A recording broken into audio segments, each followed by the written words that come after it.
사회생활을 하다 보면 우리는 참으로 기묘한 현상을 목격하곤 합니다. 밖에서는 그토록 예의 바르고 타인의 작은 실수에도 관대하며 천사 같다는 소리를 듣는 사람이 집에만 돌아가면 날선 고슴도치가 되는 경우 말입니다. 타인에게는 단 한 번도 내뱉지 않았을 모진 말들이 세상에서 가장 소중하다고 말하는 가족이나 연인에게는 너무나 쉽게 쏟아져 나옵니다. 여러분은 어떠신가요? 오늘 하루 밖에서 만난 맞선이에게는 정중한 미소를 지어 보였으면서 퇴근 후 나를 반겨주는 배우자나 부모님 혹은 자녀에게는 피곤하다는 핑계로 서늘한 침묵이나 짜증 섞인 한마디를 던지지는 않으셨나요? 남들에게 하는 것의 반만큼만 집에서 해봐라 라는 우스갯소리가 우리 가슴을 찌르는 이유는 그것이 부정할 수 없는 우리의 민낯이기 때문일 것입니다. 우리는 왜 이토록 모순적인 존재일까요? 왜 우리는 나를 가장 잘 알고 나를 가장 사랑해주는 사람들에게 오히려 가장 깊은 흉터를 남기는 것일까요? 오늘 그 서글픈 역설의 심연을 인문학적으로 깊이 들여다보고자 합니다. 안녕하세요. 인문학의 시선으로 우리 사람의 무늬를 읽어내는 채널 삶과 인생에 오신 여러분을 진심으로 환영합니다. 우리는 살아가며 수많은 관계를 맺습니다. 하지만 그 관계의 밀도가 높아질수록 아이러니하게도 갈등의 파고는 더 높아지곤 하죠. 오늘은 심리학과 철학 그리고 뇌과학의 관점을 빌려 우리가 사랑하는 사람에게 상처를 주는 근본적인 원인을 파헤쳐 보려 합니다. 이 시간을 통해 여러분의 소중한 관계가 조금 더 따뜻해지는 실마리를 찾으시길 바랍니다. 가장 먼저 살펴볼 심리학적 개념은 지그문트 프로이트가 제시한 방어 기제 중 하나인 전위, 디스플레이스먼트입니다. 전위란 특정 대상에게 느낀 부정적인 감정을 그 대상에게 직접 표출하지 못하고 상대적으로 덜 위협적인 대상에게 옮겨서 터뜨리는 현상을 말합니다. 직장 상사에게 부당한 꾸지람을 들었다고 가정해 봅시다. 생계가 걸린 직장에서 상사에게 똑같이 화를 내기란 쉽지 않습니다. 이때 억눌린 분노와 모멸감은 사라지지 않고 우리 마음속 어딘가에 고여있게 됩니다. 그리고 이 감정의 찌꺼기는 내가 가장 안전하다고 느끼는 공간, 즉 가정으로 돌아왔을 때 가장 만만한 혹은 나를 절대 떠나지 않을 것 같은 사람에게 투사됩니다. 우리가 가까운 이에게 함부로 대하는 첫 번째 이유는 역설적이게도 그 관계가 안전하기 때문입니다. 내가 아무리 화를 내도 못난 모습을 보여도 이 사람은 나를 버리지 않을 것이라는 무의식적인 믿음이 우리를 방자하게 만듭니다. 사회적 가면을 유지할 에너지가 고갈된 상태에서 우리는 가장 편안한 상대에게 가장 날것의 감정을 배설하게 되는 것이죠. 하지만 우리가 간과하는 사실이 있습니다. 안전한 관계란 무한정의 폭력을 견뎌내는 방패가 아니라 서로가 서로의 상처를 보듬어야 할 휴식처여야 한다는 점입니다. 철학적 관점에서 보면 이는 자기 대상화의 오류로 설명할 수 있습니다. 하인츠 코어트는 타인을 자신의 자아의 일부로 느끼는 현상을 언급했습니다. 특히 부모나 자녀 혹은 아주 가까운 연인 사이에서는 상대방을 독립된 인격체로 보기보다는 나의 연장선이라고 착각하기 쉽습니다. 내가 나의 팔다리를 내 마음대로 움직이듯 가까운 상대방도 내 생각과 감정에 완벽히 동기화되어야 한다고 믿는 것이죠. 이러한 경계의 상실은 무서운 결과를 초래합니다. 타인에게는 지키는 최소한의 예의와 거리가 사라지고 내 기대치에 부응하지 못하는 상대방의 모습에 극심한 배신감을 느끼게 됩니다. 어떻게 네가 나한테 그럴 수 있어? 라는 말 뒤에는 너는 내 마음을 나만큼이나 잘 알아야잖아 라는 오만한 전제가 깔려 있습니다. 상대방을 나와 분리된 타자로 인식하지 못할 때 우리는 상대의 취향과 감정, 독립성을 침해하며 그것을 사랑이나 친밀함이라는 이름으로 포장하곤 합니다. 쇼펜하우어가 말한 고슴도치 딜레마처럼 우리는 온기를 위해 다가서지만 서로의 가시에 찔려 피를 흘립니다. 적절한 거리가 유지되지 않는 친밀함은 결국 서로를 파괴하는 흉기가 될 뿐입니다. 마지막으로 우리가 주목해야 할 지점은 칼 융이 말한 그림자, 섀도우입니다. 우리 내면에는 스스로 인정하고 싶지 않은 부끄러운 모습, 열등감, 도덕적 결함들이 존재합니다. 평소에는 이것을 깊은 곳에 숨겨두지만 가장 가까운 사람은 나의 이 그림자를 가장 잘 끌어내는 거울과 같습니다. 상대방의 어떤 행동이 유독 참을 수 없이 화가 난다면 혹시 그 행동이 내가 억누르고 있는 나의 모습은 아닌지 돌아봐야 합니다.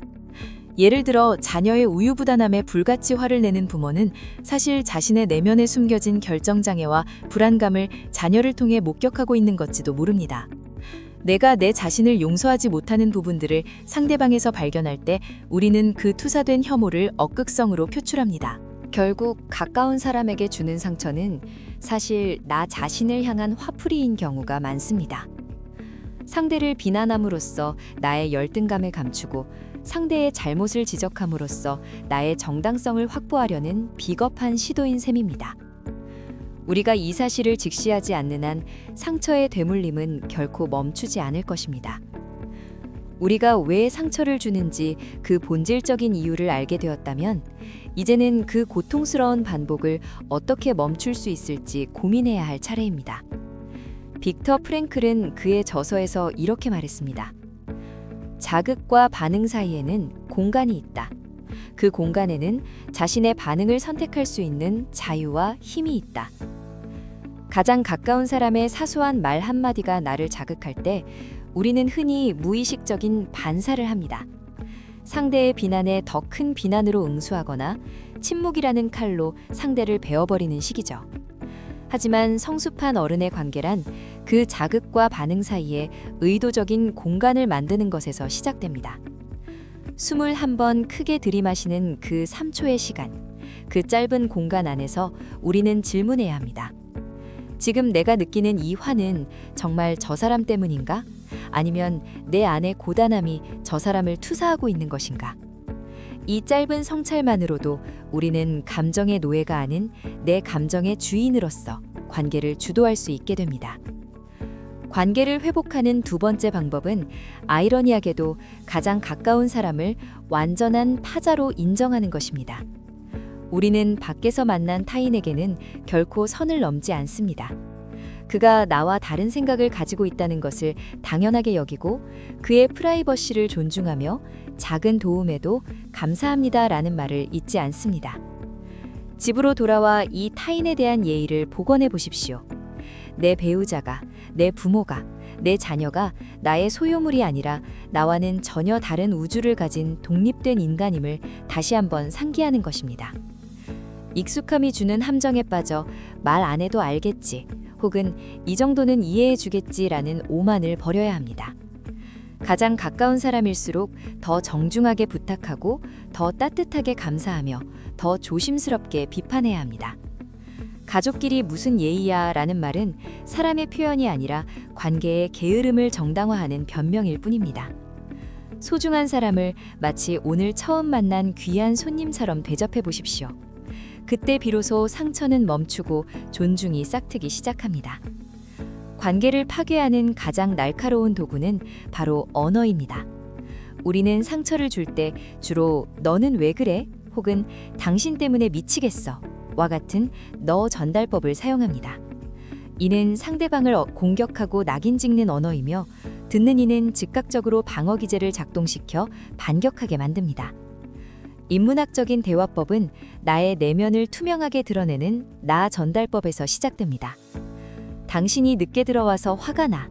대신 당신이 늦으면 내가 당신의 건강이 걱정되고 혼자 있는 시간이 외롭게 느껴져서 마음이 힘들어 라고 말하는 것이죠.